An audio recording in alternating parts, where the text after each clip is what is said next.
Donc, bonjour Éric. Bonjour. Est-ce que tu peux nous parler un peu du programme de Startup en résidence de Desjardins? Oui, alors on va préciser que c'est le programme de Startup en résidence du Desjardins Lab, mais évidemment par extension, c'est Desjardins. Quand je suis arrivé ici chez Desjardins pour travailler sur ce programme-là avec mon collègue Ilias, ben là, on s'est dit, écoute, comment faire en sorte que c'est un programme qui va apporter la valeur ajoutée aux startups, mais surtout qui ne sera pas comme les autres programmes qui sont connus à Montréal. Donc, on s'est défini comme non pas un incubateur ni un accélérateur, mais plus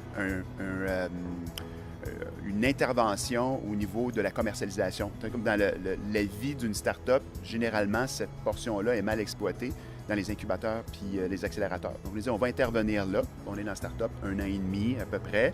Ils ont des employés, mais il y a quand même un point de bascule au niveau de la commercialisation. C'est sûr que si tu as une équipe juste avec des ingénieurs, ils n'ont pas nécessairement un plan marketing qui est adéquat. Puis c'est correct parce qu'ils ont mis toute leur énergie sur le développement de leurs produits. Donc, nous, on va intervenir là. Donc, on a 5 startups. Programme Startup en résidence, c'est 5 startups. Il y en a 3 à Montréal, Afred Health, on a Philia puis Flair Systems. Et il y en a 2 aussi à Québec qui sont établis au Camp, qui est sur le boulevard Charest. Le Camp, qui est un incubateur à Québec. Nous on prend l'espace pour Synapse Tutorat puis Bloc Solutions, 2 autres belles startups. Est-ce que tu peux nous décrire ton rôle au sein de cette initiative-là? On a vraiment une approche startup et finalement, ben, je lead avec mon collègue, je lead le programme. On s'assure, par exemple, dans un cas d'une startup qui a 2, 3 priorités, on va le supporter dans ces priorités-là. T'sais.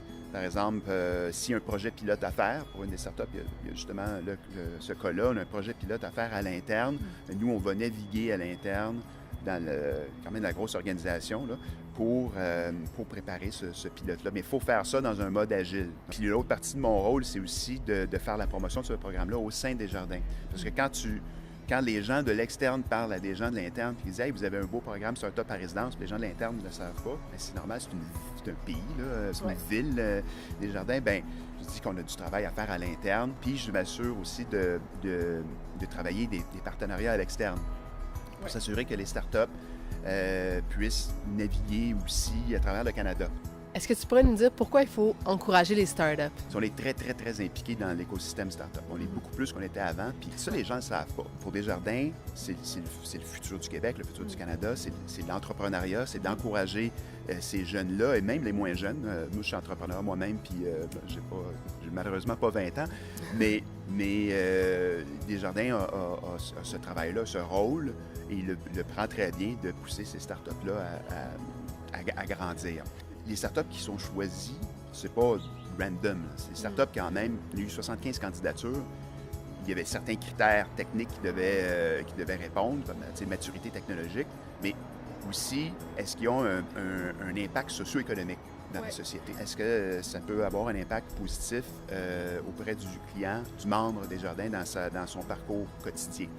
Tu l'as expliqué un peu en quoi c'est bénéfique pour Desjardins, mais est-ce que tu aurais un message à lancer par rapport au partenariat entre les deux? Donc, un partenariat entre les startups et Desjardins? C'est ça. Bien, en fait, comme institution financière, comme grande organisation, parce qu'on parle beaucoup d'institutions financières et de transformation digitale, mais beaucoup de grandes organisations sont aussi en mode on travaille avec des startups.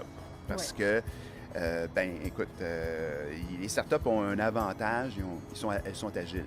Donc, on peut avoir 10 startups qui travaillent sur 10 disons, problèmes, entre guillemets, de Desjardins ou d'une coopérative laitière ou d'une autre grande entreprise.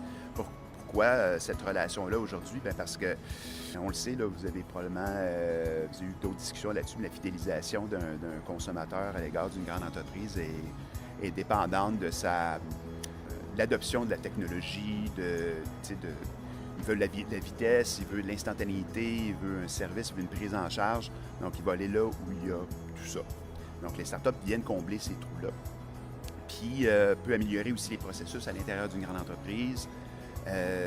Donc, c'est pour ça qu'on parle beaucoup de partenariat.